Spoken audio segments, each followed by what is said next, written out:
vez alguien me dio una palabra profética que iba a llegar un momento en el cual me iba a sentar a la mesa a hablar. Dice más cosas, pero me enfoco en eso. Y realmente esta palabra apostólica es para sentarse a las mesas a hablar, enseñarlas en las plazas, enseñarla caminando. Vieron el pueblo judío que decía, esto lo transferirás a tus hijos y a los hijos de tus hijos y a los hijos de tus hijos y a los hijos de tus hijos y a tus hijos. O sea, interminablemente se tiene que transmitir esta palabra. Cuando vas al supermercado, cuando estás manejando en el auto, cuando vas a la plaza.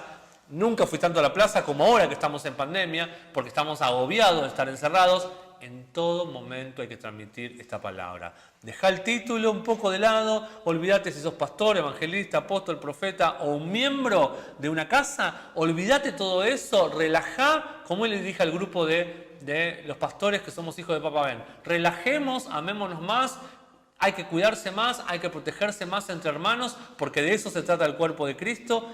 Y relajar tiene que ver con sentate, relajá, tomemos unos mates y compartamos la palabra. Así se movía el pueblo de Israel en el desierto. Mirá, te digo algo, si el pueblo de Israel en el desierto esperaría lo que vos a veces esperás para recibir la palabra, nunca hubieran recibido el liderazgo de Moisés ni menos de Josué. ¿Por qué? Porque ellos no esperaban el domingo ir a la iglesia o tener algo ceremonial. A veces los cristianos, hoy me acordaban que mi abuelo era un cómico terrible, era muy gracioso, pero no sé por qué se le ocurría cuando oraba cambiar la voz. Entonces decía, amado Padre Celestial. Y cada vez que dice alguien, amado Padre Celestial, yo me acuerdo de mi abuelo orando por los alimentos y yo pensando, dale abuelo, que tenemos hambre. Y él ponía como una voz ceremonial, porque lo ceremonial no iba con él, pero parece que cuando tenía que orar se acordaba que tenía que ser un poco más serio, no sé. Pero bueno, nosotros tenemos que volvernos más relajados y más concretos, más sensibles a la voz del Espíritu Santo donde sea que nos movamos. Muchas veces te va a contar situaciones, en algún momento, no este año, pero el año que viene, cuando hablemos de oraciones, de la doctrina de la oración, te vas a encontrar en situaciones en las cuales necesitas hablar con Dios ahí, en el colectivo, en el taxi, en tu auto mientras estás manejando, situaciones que te van a requerir hablar con Dios en el momento, de manera práctica, de manera sencilla. Volvamos a lo sencillo, volvamos a lo práctico. Dios nos está forzando, nos ha forzado durante estos 6 meses a volver a lo práctico. Porque te sacó, te echó a vos y a mí de la iglesia, del lugar físico, para llevarte a tu casa y a mi casa. Y desde ahí tuviste que escuchar la palabra. Eso mismo tuvimos que vivir Sandra y yo, mi esposa, cuando tuvimos que desalinearnos de una iglesia mega, de una iglesia muy exitosa en Buenos Aires, en la cual no solo éramos líderes importantes, porque estábamos muy cerca de ese hombre de Dios, sino que también yo trabajaba a sueldo, a tiempo completo, traduciendo en esa iglesia. Cuando nos desalineamos de lo que tiene que ver con lo carismático y el segundo día y nos afirmamos en la palabra apostólica, no empezamos en una gran conferencia. Nos tuvimos que sentar a la mesa de nuestra casa, los dos solitos con nuestras almas, como dice ahí el refrán. Y ahí a meditar en la palabra, ahí a escucharlo al Dr. Ben, ahí hasta que después, no fue muy rápido, vinieron las escuelas apostólicas. Pero primero nos tuvimos que sentar a escuchar como ustedes se están sentando a escucharme a mí. Así que tranquilito, relajá en casa, escuchá la palabra. Tiempo para salir, tiempo para predicar, tiempo para ir afuera y exponer lo que has aprendido en la escuela. Ya va a venir ese tiempo. Tranquilo, tranquila, va a venir ese tiempo. Todavía necesitamos aprender mucho más de la palabra. Por supuesto que hay cosas que ya debes estar viviendo, porque quizás sos pastor, o quizás sos un líder, o quizás sos alguien de una iglesia que hace mucho que participa de las escuelas apostólicas de nosotros. De nosotros digo las escuelas apostólicas del Dr. Ben en el Hotel Panamericano. Quizás ya estás dando la palabra y ya estás haciendo fruto, dando fruto. Pero si esa palabra que estás hablando está dando fruto, es porque seguramente ya la estás viviendo vos en primera instancia. Vamos a ir a Juan capítulo 5, del versículo 1 al 16, y ya vamos a entrar directo a la palabra. Después de estas cosas, había una fiesta de los judíos, y subió a Jerusalén, y hay en Jerusalén, cerca de la puerta de las ovejas, un estanque llamado en hebreo Betesda, el cual tiene 5 pórticos. En estos yacía una multitud de enfermos, estaban acostados una multitud de enfermos, ciegos, cojos y paralíticos, que esperaban el movimiento del agua, porque un ángel descendía de tiempo en tiempo al estanque y agitaba el agua, y el que primero entraba en el estanque después del movimiento del agua quedaba sano de cualquier enfermedad que tuviese. Y había allí un hombre que hacía 38 años que estaba enfermo. Cuando Jesús lo vio tendido y supo que llevaba ya mucho tiempo allí, le dijo: ¿quieres quedar sano? Le respondió el enfermo: Señor, no tengo quien me meta en el estanque cuando se agita el agua. Y entre tanto que yo voy, otro desciende antes que yo. Jesús le dijo: levántate, toma tu camilla o tu lecho o tu cama y anda. Y al instante aquel hombre quedó sano y tomó su camilla y echó a andar. Y era sábado aquel día. O sea, era día de reposo. Decían pues los judíos a aquel que había sido sanado: es sábado, no te es lícito llevar la camilla. Él les respondió: el que me sanó, él mismo me dijo: toma tu camilla y anda. Entonces le preguntaron: ¿quién es el que te dijo toma tu camilla y anda? Y el que había sido sanado no sabía quién era, porque Jesús se había apartado de la gente que estaba en aquel lugar. Después le halló Jesús en el templo y le dijo: mira, ya estás sano, no peques más, para que no te suceda alguna cosa peor. El hombre se fue y les contó a los judíos que era Jesús el que le había sanado. Y por esto los judíos perseguían a Jesús y procuraban matarle, porque hacía estas cosas en sábado. Hay muchas cosas que tenemos que entender, y como les dije, creo que se los dije al principio y aparece el título ahí en el graph, esta enseñanza se llama Principios de la Migración. ¿Qué significa la palabra migración? Siempre me gusta ir a los originales y a los diccionarios. Migración, y cuando hablamos de migración, el doctor Ben, cualquier persona de su equipo habla de migración, o yo mismo, a lo que nos referimos es a movernos de una ubicación a otra. Simplemente eso. Como cuando uno se muda de un lugar a otro. Yo 32 años de mi vida viví en la misma casa. Desde que me casé, varias veces me mudé de un lugar a otro. Mudarse implica una incomodidad terrible. Dicen que es una de las causas más terribles de estrés. La gente que se muda mucho, psicológicamente está comprobado que produce un montón de estrés y de ansiedad. En lo apostólico no podés vivir si no tenés valijas. En el plano espiritual. En el plano natural, ojalá que también te ocurra. Yo amo los aeropuertos, amo las valijas. Una vez, no me acuerdo, creo que volviendo de Colombia hace muchos años, sentía una palabra como de parte de Dios: esto va a ser un lugar habitual para vos. Y nunca me di cuenta que después iba a viajar tanto y a tantos lugares, tanto de Latinoamérica como de otros países. La migración espiritual involucra o implica movimiento a una posición espiritual o ubicación que está en la perfecta voluntad de Dios. Una posición o ubicación que agrada a Dios y atrae su favor. Esto tiene que ocurrir siempre. Cuando hablamos de una migración precisa, de una migración, podríamos decir, de calidad, de una migración correcta, de una migración esperada y apreciada por Dios, tenemos que hablar de una migración hacia un lugar de ubicación dentro de la voluntad de Dios, dentro de la perfecta voluntad de Dios. Ayer con Sandra repasábamos palabras proféticas, ¿sí? Sandra hace como 14 años, en noviembre cumplimos 15 de casados, hace 14 años, un año después más o menos de casarnos o un poco más, armó todo PowerPoint de diferentes palabras proféticas que la vamos revisando a ver si se van cumpliendo. Recién hoy, después de algunas de ellas más de 20 años, otras más de 10, veo el cumplimiento o un cumplimiento parcial y progresivo. Y una de esas palabras proféticas tenía que ver con, ya me olvidé qué iba a decir, pero una de esas palabras proféticas tenía que ver con algo de esto de, iba a decir otra cosa, pero también está bueno, de cambiar las cosas de lugar, ¿sí? Es algo loco y parece una estupidez, pero un profeta sudafricano también, una vez nos dio una palabra profética 10 días antes de casarnos y esa palabra me decía a mí que no me iba a aburrir nunca con Sandra porque ella cambiaba los muebles del lugar. En esa época no cambiaba tanto los muebles del lugar porque era soltera y no le cambiaba los muebles a la madre, o no tanto. Hoy se la pasa cambiando los muebles del lugar hasta el punto de que me saca de quicio como lo hace, porque a mí me gustan las cosas que queden bastante tiempo en el mismo lugar, al punto de que yo soy el que cocino y pierdo, no sé, el colador y no sé dónde lo metió ella. Pero bueno, eso es al margen. Necesitamos migrar todo el tiempo. Ya me acordé. Esta palabra, otra palabra profética que nos habían dado, que esta sí es más todas son importantes, pero va algo más profundo, quiero decir, tenía que ver con que íbamos a atravesar un camino, como el de ciego Bartimeo, que él veía a Jesús y la gente no le creía lo que él estaba viendo. Y realmente esta estación apostólica es una estación tan relevante, tan espiritual, tan tremenda, que hay muchos de nosotros que vemos una luz que otros no pueden ver, y los que no pueden ver esa luz que vos estás viviendo, quieren retenerte para que no avances, porque piensan que te estás desviando. Imagínense, hoy todo el mundo está fuera de la iglesia.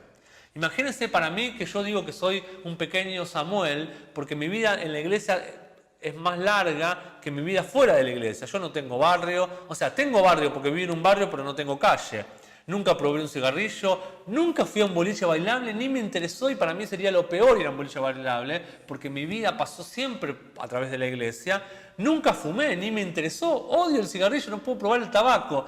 La única vez, miren si no soy Samuel, no quiere decir eso que sea más santo que ustedes, me mandé macanas como ustedes o peores, pero miren si no soy Samuel, que la única vez que me sentí medio devariando a emborracharme no fue estando con mis amigos, sino fue una vez que había traducido tanto al Dr. Ben, era un feriado, me acuerdo, y estábamos creo que los 3 solos o 4 con mi esposa, no, los 3 solos con un predicador muy famoso en Argentina, y se me ocurrió tomar más vino de la cuenta. Y traducir te produce un esfuerzo mental tan grande, encima tomar el vino, que era un vino creo que tipo espumante, y empecé como a devariar y a decir cualquier cosa porque estaba realmente fuera de mis cabales. Pero volviendo a esto que les quiero decir, Dios te va a hacer transitar por caminos que otros no van a entender, y de eso se trata la migración. Lo importante es que vos en tu espíritu lo entiendas. Hay muchas cosas que vos tampoco vas a entender, por eso dije que hay algo que puede peligrar, poner en peligro esta estación y lo apostólico, y es tu misma mente. Si hay algo que fue mi enemigo, mi peor enemigo, no fueron personas, mi peor enemigo fue mi mente. Y las veces que me vi trabado o las veces que me vi atrasado en lo apostólico fue por mi mente. Tu mente te va a jugar una mala pasada, pero a veces los que te rodean te pueden jugar una mala pasada, porque yo digo que tiene mucha razón lo que Jesús dijo, que no hay profeta en su tierra. Y muchas veces las peores quejas, las peores pruebas, las peores acusaciones van a venir de tu círculo íntimo, porque son con ellos los que a veces, los que solemos empezar a transmitir esta palabra apostólica con nuestro círculo íntimo, y está ok, está bien. Empezamos a transmitir esta palabra con nuestra esposa, con nuestro esposo, con nuestros hijos, con nuestros padres, ay Dios, los padres, con nuestros padres, con nuestros abuelos, con nuestros amigos más cercanos, y empezamos a transmitir la palabra y empieza a fluir. ¿Y saben qué? Ahora se me ocurre. Es parecido a lo que nos pasa cuando nos convertimos. Yo no viví la experiencia de convertirme, porque siempre como que estuve en la iglesia, recibí a Jesús, todo, pero no viví esa experiencia. ¿Vieron antes cómo eran las reuniones y o las campañas?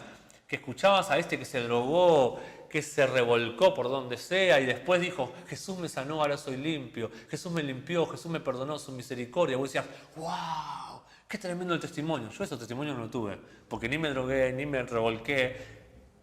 Tuve 2 novias, una es mi esposa y la otra una novia que tuve cuando tenía 20 años, y encima tengo una esposa que me recrimina porque tuve una novia antes que ella, porque ella no tuvo otro novio que no fuera yo. Pero bueno, ¿qué va a hacer? Alguna macana nos tenemos que mandar. Pero realmente esta palabra te va a confrontar de tal manera, y muchas veces los que están cerca tuyo no la van a recibir como vos querés que la reciban. La misma experiencia o una experiencia parecida, escuché muchas veces que gente que se convierte, que te vivía una vida desastrosa y de repente se consagran a Dios y viven un cambio profundo de la noche a la mañana, también reciben esta crítica, esta burla, esta falta de aceptación de su entorno más íntimo. Y de eso también tiene que ver la migración. Pero necesitas ubicarte en el lugar correcto. Y la dirección de tu ubicación tiene que ser Salmo 84:5, en el cual en las versiones en inglés, ya lo leímos la clase pasada, nos insta a estar en un continuo peregrinaje. Yo no puedo dejar de pensar en otra cosa cuando escucho la palabra peregrinaje, que en toda esa gente tan esforzada, al cohete forzada, ¿no? Porque no se logra nada por obra, sino por gracia, que van caminando. En Argentina, los que están escuchando en otros países, hay una procesión larguísima desde lugares de la capital, son creo que, a ver, acá mi asistente, creo que son como 50 kilómetros, desde lugares de la capital hasta la Basílica de Luján, que viene a ser como una de las vírgenes más importantes de Argentina. Por lo menos antes, no sé si devaluó también, porque en Argentina devalúa un montón de cosas, espero que no haya devaluado la Virgen. Pero este esfuerzo, cuando yo pienso en peregrinaje, pienso en gente esforzada. Yo no puedo creer que a veces los cristianos, esto ya le decía a alguien, yo admiro, aunque estoy totalmente de acuerdo con la palabra de los testigos de Jehová, obviamente, admiro la perseverancia. Se clavaron la pollerita, se clavaron el trajecito y a tocar timbre. ¿Quién no rechazó a un testigo de Jehová? Y sin embargo, perseverantes golpean. Y nosotros, los vagos cristianos, cuando no tuviste plata para la SUBE, o cuando subes el boleto para pagar el colectivo en Argentina, cuando no tuviste plata para el remis, cuando se te rompió el auto, ay pastor, no voy a la iglesia porque se me rompió el auto, pedazo de vago, anda a la iglesia igual. Jesús caminaba para ir a la iglesia, Pablo no tenía avión ni tenía remis para ir a la iglesia. Y si los católicos van caminando hasta Luján, vení caminando a la iglesia, vos no te va a hacer mal. La única diferencia es que en vez de salir 30 minutos antes, quizás tengas que salir una hora antes. Pero a nadie le va a hacer mal venir caminando. Esto al margen. Esto para quedar bien con los pastores, lo digo, por lo que están escuchando los pastores, no hay nada mejor que yo les diga esto. Van a ponerse contentos. Sé cómo poner contentos a los pastores. Pero bueno, también sé cómo enojarlos. Pero bueno, no quiero evitar enojarlos. Entonces, volviendo a la palabra. El Salmo 84:5 dice, bendito es el hombre que establece su corazón en peregrinación. Así que el pueblo de Dios nunca puede estar en esta estación en un lugar de estancamiento. Está prohibido el estancamiento. Es como que dice un cartel, danger, no nos podemos estancar. Siempre se requiere de nosotros que migremos. El problema más grande es que la iglesia descubre una revelación nueva, entre comillas, o fresca, como dijimos en otra clase, y edifican toda su teología. Teología tiene que ver con su filosofía en cuanto a Dios, teología tiene que ver con cómo conozco a Dios, cómo interpreto a Dios, cómo experimento a Dios para mi vida. Edifican toda su teología, su religión o su denominación alrededor de esa revelación. Y luego llegan a un lugar llamado zona de confort o zona de comodidad. Se estancan en esa revelación. Y ahí edifican todo su ministerio durante décadas en base a esto. Ojo con esto. No comprenden que la gente y el pueblo de Dios están migrando. Mientras van pensando que el mejor pan lo tienen ellos. Porque tengo la mejor iglesia, porque tengo la mejor ofrenda, porque tengo los mejores músicos, porque tengo la mejor pilcha.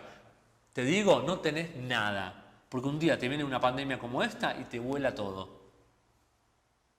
Si las misericordias de Dios son nuevas cada mañana, me encanta ver el sol y el calor de la mañana cada día, entonces también me hace recordar que Dios tiene una promesa para cada uno de nosotros, que le hemos fallado el día anterior o quizás le fallaste mismo cuando te levantaste. Sus misericordias se renuevan cada mañana.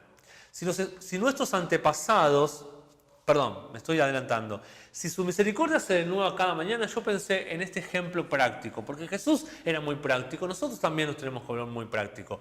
Quiere decir como que Dios tiene una fábrica o una producción siempre activa de misericordia. ¿Qué pasa con las fábricas grosas, importantes? Por ejemplo, una fábrica textil. Una verdadera fábrica que realmente produce de manera fuerte no debe cortarse, no debe frenarse 24 horas todos los días de la semana. Cuando teníamos la época productiva de Argentina eso ocurría, después vinieron algunos gobiernos que las tiraron abajo.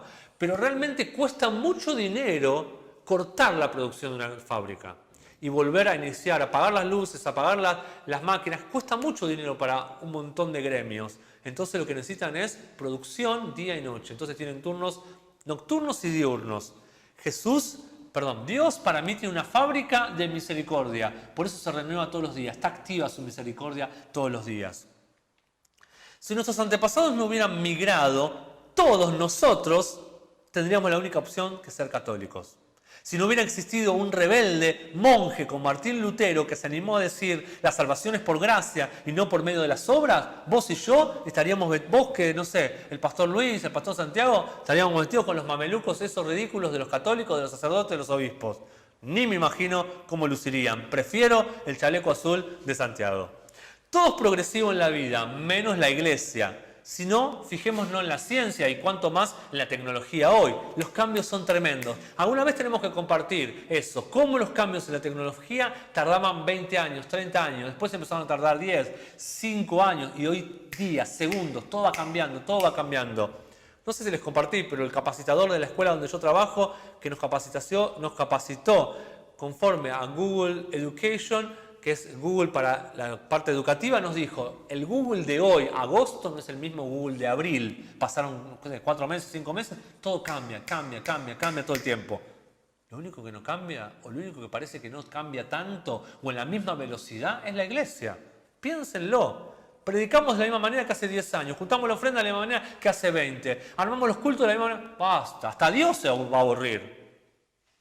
Una vez que conocemos el corazón de Dios y captamos el ritmo o el palpitar de su corazón, nos daremos cuenta que no hay nada de estancamiento en Él, no existe el estancamiento en Él. No se reveló de la misma manera a Abraham que a Jonás, ni a Jonás que a Pablo, y menos a Pablo que al doctor Ben Kleinans. Pero aún en lo apostólico nosotros tenemos un peligro de estancarnos. Corremos el peligro de enamorarnos de una cierta revelación y descartar otras, por ejemplo. O enamorarnos de lo supuestamente crecido y maduro que ya estamos. Ojo, migrar se migra todo el tiempo, no pasa de moda. No me está diciendo Dios algo que requiere de mí que migre a una posición más precisa en Dios. Es una pregunta. No me está diciendo ese palpitar del corazón de Dios, diciéndote, Cristian, Samantha, Julieta, Ruperta, migra todo el tiempo, migra, hay que migrar, no hay que quedarse, upgrade. ¿Qué es upgrade? Subir de nivel, cambiar de nivel, actualizarnos. Así que para nosotros migrar debería ser como respirar. ¿Sí? Y quiero mostrarles este ejemplo. Hoy desperté al pastor Santiago, me encanta despertar gente a las 9 menos cuarto, me dijo que duerma hasta las 11 de la mañana, pongámoslo delante de todos los hermanos. ¿Es correcto que un pastor duerma hasta las 11 de la mañana? Mi señora me dijo, sí, déjalo, es domingo. Bueno, no sé, veremos. A Samantha acá la tengo asistente mía, porque hasta ahora la tenía como un NN, en el vivo del otro día le dije alguien del equipo, alguien no asistente, no sé qué. Pero le cuesta bastante levantarse temprano. Hoy la levanté temprano, estamos domingo grabando. Y le pregunté esto al pastor Santiago porque para mí hay algo clave en la medicina o en el cuidado de los enfermos y sobre todo en los cuidados intensivos, lo que le llamamos la UTI, la unidad de cuidados intensivos. Hay un control permanente, por eso cuando uno tiene la desgracia o la tristeza de tener un familiar en los cuidados intensivos, me pasó más de una vez, hay una gravedad, hay una seriedad del síndrome o de la enfermedad de esa persona y demanda 24 horas de atención y de control. Y hay todo un protocolo, maquinarias que se ponen para cuidar a ese paciente, para controlar a ese paciente y también protocolo de parte de las enfermeras. Y le pregunté al pastor Santiago porque él y su esposa son enfermeros profesionales. Y me decía que si bien los controles de las enfermeras son cada 2 horas, en realidad el control es constante de parte por los aparatos y va a sonar una alarma si hay algo que ese enfermo le está pasando que se va a descompensar. Y una de las formas de descompensar que tiene un enfermo, cualquier persona, es con el oxígeno. Cuando una persona deja de tener el oxígeno suficiente, no puede durar mucho tiempo. Por eso las personas se comienzan a volver a estar violeta, ¿no? Hay algo que yo noté en esta pandemia, lo que me faltaba es el oxígeno. Por eso voy a la plaza a cada rato y tenemos la bendición de tener posibilidad en las ciudades de tener plazas, arboledas. No es decorativo, porque necesitamos que respiren nuestras ciudades, necesitamos respirar nosotros, necesitamos el oxígeno. Yo diría que la palabra presente tiene que ser para nosotros como el oxígeno para el ser humano natural. Pero no podemos recibir la palabra presente si siempre estamos estancados en el mismo lugar o posición espiritual. Sería como pretender y querer cambiar de aire o cambiar y renovar el oxígeno estando estancados en un sillón en una habitación 4x4 sin ventanas. Imposible que eso ocurra. Algunos queremos lo nuevo, lo fresco, lo que Dios tiene para nosotros hoy, lo que se está escuchando hoy, los resultados que otros tienen hoy, de lo que se está revelando hoy, pero con nuestras viejas estructuras. Al decir estructuras no me refiero a algo físico, sino a patrones mentales que Pablo llamó fortalezas, argumentos, que se levantan en contra del conocimiento de Dios. Hoy yo diría, hay muchos pensamientos, muchas fortalezas que hay que derribar, que se levantan en contra de esta palabra presente. Vamos a ir al número 2. Número 1 fue la definición de la palabra migración. Número 2, vamos a decir este subtítulo que dice de la siguiente manera: la mayoría de los eruditos de la Biblia están de acuerdo que la fiesta celebrada en este contexto era la fiesta de la Pascua. Vieron que creo que es el primer versículo, dice que estaban de fiesta los judíos. Los judíos tenían varias fiestas importantes, fiestas rituales, fiestas religiosas, y una de ellas era la Pascua. Aparentemente este contexto está en medio de un momento histórico en el cual ellos celebraban la fiesta de la Pascua. Pascua me habla de cambio, Pascua me habla de transición, Pascua me habla de terminar algo para iniciar algo nuevo, ¿sí? Cuando los judíos, los hebreos celebraron Pascua, marcaba la liberación de la esclavitud de Israel, marcaba un cambio, una salvación, marcaba abrazar un liderazgo que era el liderazgo de Moisés, que los rescataba de la esclavitud de Egipto. Ahí está hablando, lo que tenemos que hablar ahora tiene que ver con otro subtítulo que es la casa de misericordia. ¿Qué es la casa de misericordia? Betesda. Betesda quiere decir casa de misericordia. Y las casas en la Biblia, así como las mujeres, son metáfora o símbolos de la iglesia. Esta iglesia es la iglesia Betesda, casa de misericordia. 1 Timoteo 3:15 dice Pablo a Timoteo: para que si tardo sepas cómo debes conducirte en la casa de Dios, que es la iglesia del Dios viviente, columna y baluarte de la verdad. Uno de los objetivos de esta escuela apostólica es ayudarte y enseñarte a cómo edificar una iglesia, que dicho en términos apostólicos, más preciso es cómo edificar tu casa de fe, porque iglesia en realidad somos nosotros, ¿sí? Lo que está hablando ahí que la casa de Dios es la iglesia del Dios viviente. O sea, tu casa de fe se debe transformar en la iglesia donde Dios viva.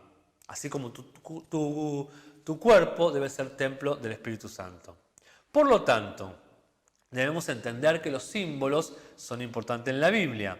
También Betel quiere decir casa de Dios, ¿sí? Todos sabemos que Betel también es un cuadro de la iglesia. Entonces, Betel, Betsaida, etc. son todos cuadros de las iglesias con características especiales, y esas características derivan del significado de los nombres. Por ejemplo, Betel quiere decir casa de pan, y como les dije, Betel quiere decir casa de pan, quiere decir que la característica de Betel es enfatizar o especializarse en revelación. Betsaida quiere decir casa de provisión.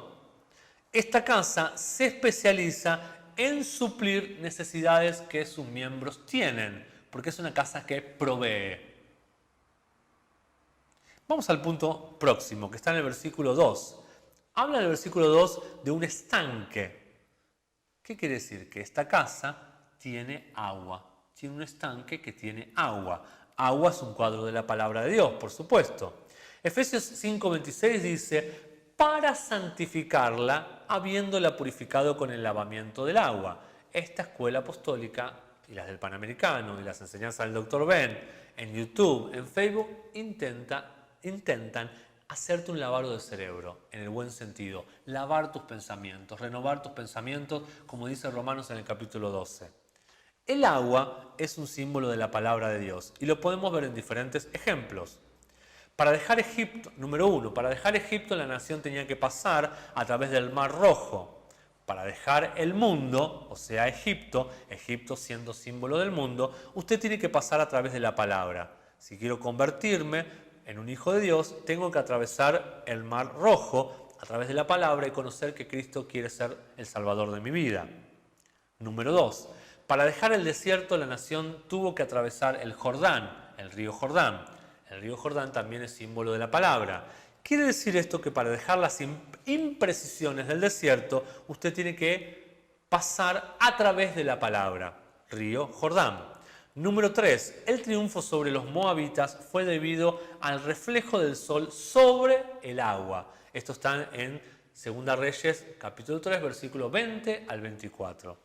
El triunfo sobre los demonios también es a través de la palabra. Esto es un ejemplo, una metáfora, un paralelismo de que el triunfo de los demonios no es haciendo liberación durante horas. Nunca me olvido, creo que mi hermana también me ayudó. Una vez estábamos liberando a una chica, horas pasamos liberando a esa chica y creo que quedó peor que antes, porque no sé si tenía la intención de ser liberada. Creo que después a mi hermana la llamaba por teléfono a la casa, una cosa terrible. Si hay algo, perdón los que apoyan la liberación, como la liberación, estoy hablando como se hacía o se usaba o se estilaba en el tiempo del éxito tremendo que nadie deja de reconocer, el éxito de nuestro hermoso evangelista Carlos Anacondia. Creo que el tiempo ha cambiado. Es Cristian que lo está diciendo. No estoy poniéndole Biblia en este momento, aunque podría. Creo que el tiempo ha cambiado. Necesitamos un lavamiento de la palabra. Y la palabra es la que te libera. No necesitamos estar horas y horas encerrados en una carpa hablándole al diablo. El diablo no tiene ninguna conversación que tener conmigo. Ninguna. No tiene mi dirección, como dice el doctor Ben, y menos mi teléfono. Y menos mi tiempo de oración. Y menos debería tener mis pensamientos. Yo predico Cristo. Yo hablo Cristo. Ya perdí el número, pero creo que es el 4. Sí, el 4.